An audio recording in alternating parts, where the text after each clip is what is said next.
Alam niyo kaibigan, ang problema ay parang ibon lang yan. Minsan dumarating sa atin na hindi natin namamalayan. Minsan tahimik, minsan naman maingay.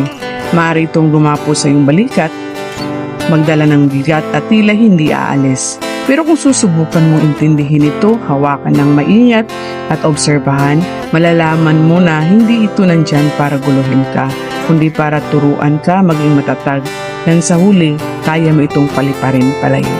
At sa pag-alis nito, dala mo na ang lakas at aral na hatid nito sa iyo.